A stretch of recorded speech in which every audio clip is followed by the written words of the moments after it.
自分は仏の子供であると宣言するわけですね。最大限に努めていなければ、いくら法華経だと言っても誰もが救われるわけではないということになると思うんですね。何かを成し遂げたいと思うなら、まず自分自身が素直にそのことを求めていかなければいけません。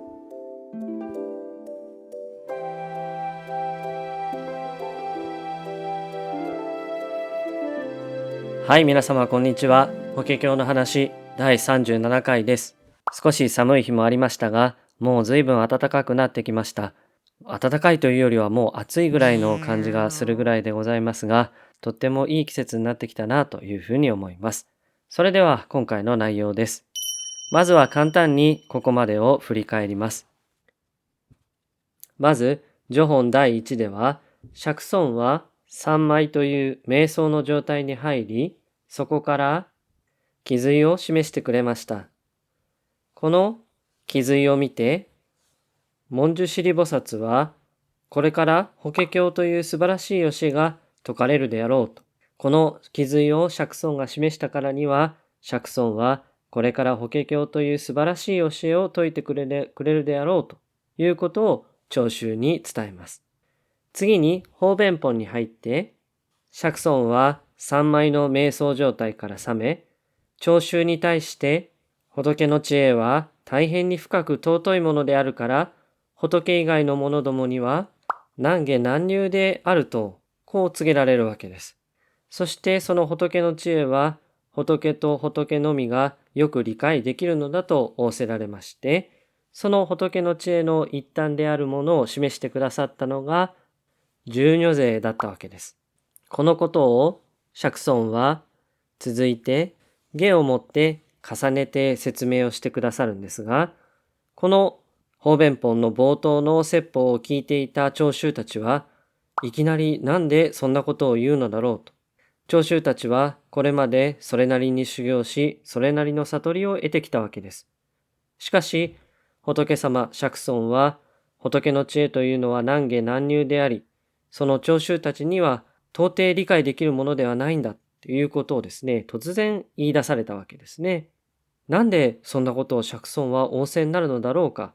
聴衆たちは疑問に思うわけです。これは釈尊の狙い通りで、頭の凝り固まった聴衆に対し、あえて疑問を持たせて真実へ導くという同宗将棋という説法の方法を使ったわけです。逆に言えば、こういった方法を使わなければいけないほど、聴衆たちは自分の考えに執着をしていたとも言えるわけです。この同宗将棋という説法の方法を使う、その意図を分かっていたシャリホツは、ここで聴衆を代表して、釈尊よ、難下難入であると説かれるその意図をお示しくださいと、こう尋ねられたわけです。ここからが今回の内容になります。シャリホツは釈尊に、このなぜ難下難入であるかと、その意図を教えてくださいと願い出るわけでございますが、釈尊はなかなか教えを説こうとしません。この流れのことを三子三称と言います。この三子三称は釈尊が3回とどめて、シャリホツが3回教えを請うことを言います。釈尊よ、何をもったいぶっているのかとこう思われるかもしれませんが、これは別にもったいぶっているわけではないんです。なぜこのようなことをするのかというと、これにはいくつか理由が考えられます。釈尊はもちろん教えの重大さを分かっていますし、シャリホツも十分分かっているんだろうと思いますが、分かっている者同士がさっさとこの教えを展開させていってしまうと、周りで見ている者は、なんだ簡単なものなのじゃないかと、こう思ってしまうわけですね。そういうことでは教えの重大さは伝わっていきませんので、ちゃんと年頃な手段、手続きを示していくということになります。こういうことは世間でもよくあることだと思いますが、例えば賞状を渡すときなどはこういうことにも当たるのかなと思うんです。名前を呼ばれておもむろに前に進み出て賞状を受け取る。別に紙切れ1枚ですからすっと渡したって構わないんですね。でもその紙切れ一枚に込められた思いというのは、これは大変なものがあると。それを本人とまた周りに示していくために、あのような儀式的なことをしていくわけですね。これは TPO に関する服装などもこれに当たるんではないかなと思います。例えば結婚式、皆さんおしゃれをしていきますね。お祝いの気持ちがあるなら服装なんて何でもいいじゃないかってこう思うかもしれません。でもやっぱり結婚式というのは大事なものであり、これは門出だからお祝いであるからということを示すために、やっぱり服装も平時の服ではなくて少し特別な服装にするわけです。法事なども同じですね。法事の意味をしっかり分かっている人たちはそれほど気にすることはないと思います。でも法事というものが大事なものであるということをみんながみんな分かっているわけではありません。日常の延長でさっさと済ませてしまえばいいとこう思ってしまってはいけませんので、これは特別なものなのだよという意味を込めて服装を整えていくわけですね。釈尊や舍利発もお二方は分かっていらっしゃったとしても、周りに対して示していくということのために、これは三子三唱は必要になってくるというわけです。それからもう一点考えられるのは、これから説く教えをちゃんと守ってくれるかどうかを確認するためです。覚悟、教えを守ってくれる覚悟があるかどうかを確認する。そういう意味があると思います。釈尊からすれば重大なことをこれから説くわけです。それを聞いたそばから忘れてしまうようなことでは困るんですね。本当に大事なことを説くけど、守る気はありますかと確認を取るために三子三唱を行うわけです。この三子三唱と似た逸話に三国志で有名な三個の例がありますね。劉備が3回諸葛孔明のもとを訪れるわけです。これは諸葛孔明が別に偉そうにしたいからこういうことをしたわけではありません。これから一緒に戦っていく、そういう時に簡単に仲違いしてしまってはことを成就することはできません。互いの覚悟を確認するということで必要な手順であったのだろうと思います。一方で、これは余談ですが、いつも言うことですが、現代は何もかもが手軽になってしまいました。手軽になりすぎて物事の重大さなどが伝わらなくなってきてしまっているように思います。私たち自身も手軽さを求めますし、与える方も手軽さに気を配らなければいけない時代です。その結果、本当は手に入りにくいもの、手に入ったら大事にしなければいけないものなどの区別がつかなくなってしまっているように思います。時代が違うといえば違うと思うのですが、まだ私の世代は周りに年配の方がおられまして、そういう方が広告の裏や包装紙などを丁寧に取っておいてノート代わりにしているようなことがありました。お金には変えられない物事の本質的な価値というものが見えなくなってしまっているのは、ある意味不幸な時代ではないかなと思います。さて、余談が過ぎましたが、三子三唱です。1回目の釈尊による聖詩はもう出てきています。諸法実相と十如是が説かれる前に、釈尊は、シーシャリホツ、闇南シャリホツとこう仰せになっているのですね。これが1回目の聖詩です。そしてその聖詩に対してシャリホツが教えを請うたのが前回の最後でお話ししたところです。1回目の1回目の願い出ですね。その1回目の願い出の中で重ねてシャリホツはゲモを説いていて、そこでシャリホツは次のように言います。仏の口から生まれしところの子は、合唱し、戦号して待ち立て祭る。仏の口から生まれた子と言われる弟子たちは、合唱し、仰ぎ見てお待ちしていますと。どうぞ説いてください。お願いしますと、こう願い出るんですね。ここで、仏の口から生まれたところの子という表現があります。この仏詞は重大な宣言なので、後でまた述べさせていただきます。このシャリホツからの願い出に対して釈尊は、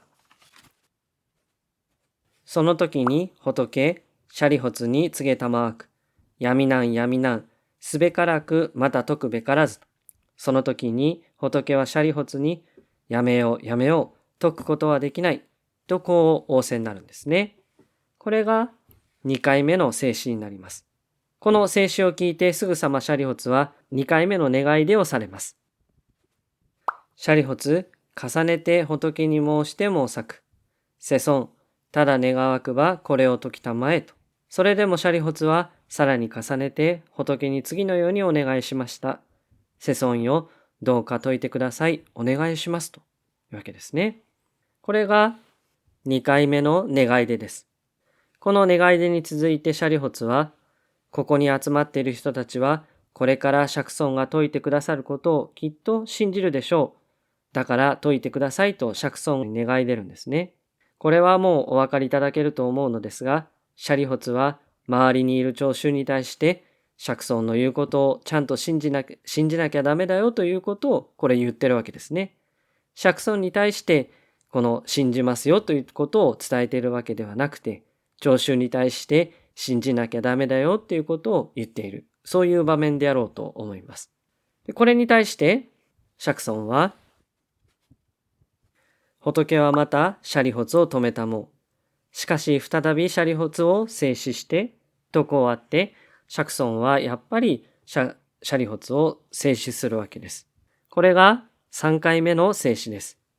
仏はこういうわけですね。ここに集まっている聴衆たちは思い上がっているものばかりである。これから説く教えを信じようとはしないであろうと、こう仰せなんです。そうするとまたすぐさまシャリホツは願い出ます。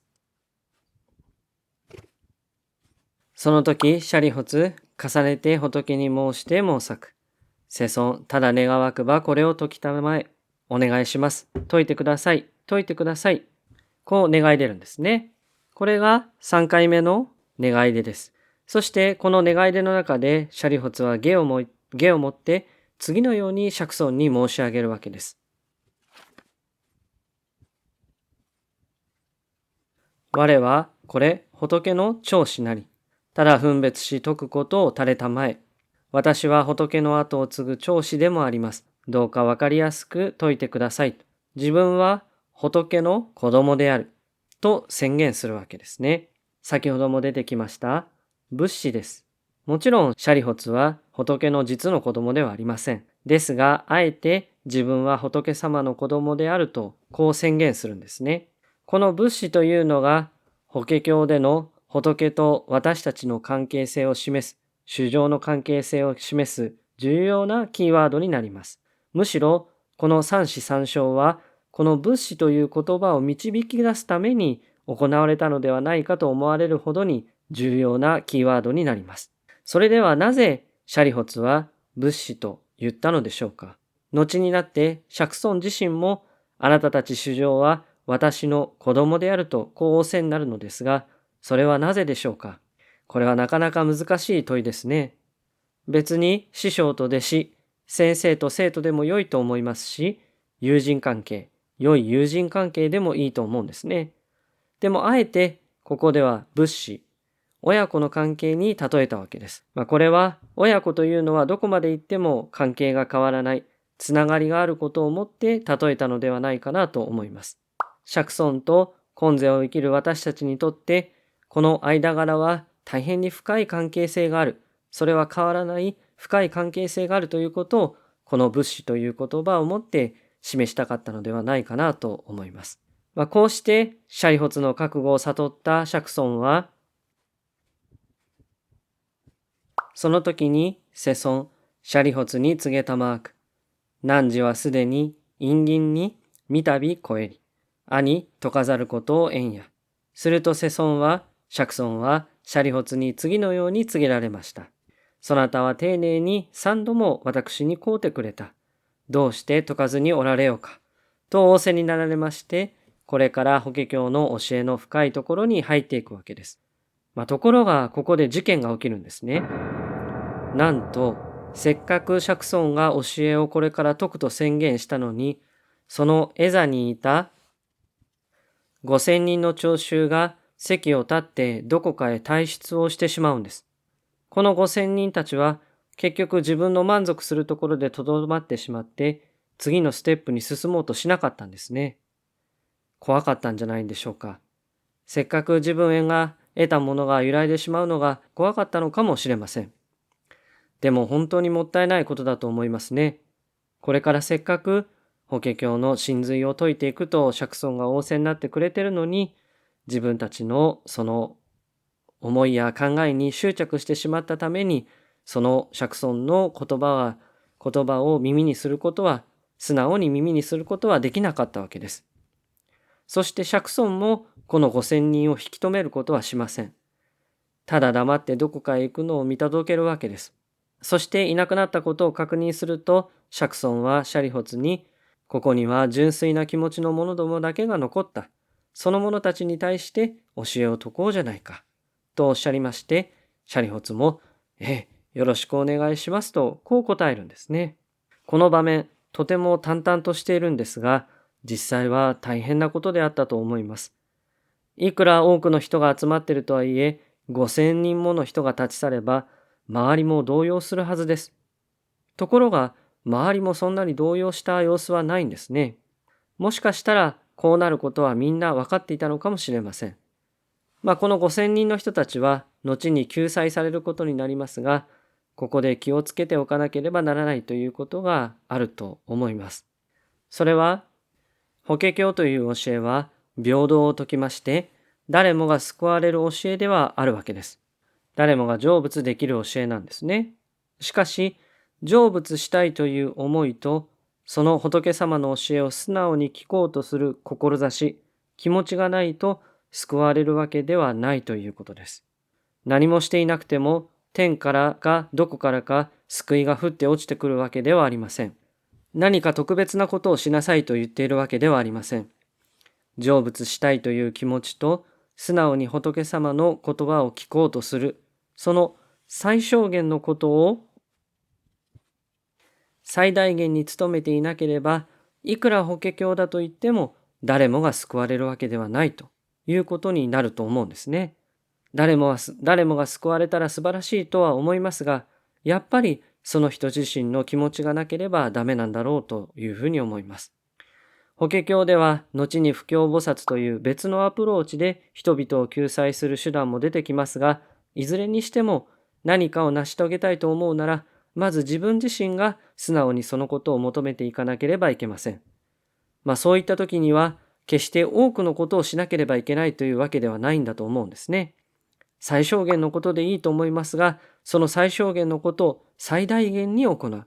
う。そういったことが非常に大事になってくるということを思っています。そしてそれは誰も肩代わりしてくれるものではない。自分自身が行わなければいけないということも分かっていなければならないわけです。さて、次回からは釈尊が解散検一という教えを示していく部分に入っていきます。この解散検一は以前に三条の教えを捨てて一条に入りなさいと釈尊が少しだけヒントを示してくれているんです。ここからこの解散検一に対して詳しく釈尊が教えを説いてくれるという、そういう部分に入っていきます。それはまた次回の話とさせていただきます。ご清聴誠にありがとうございました。それではまた。さようなら。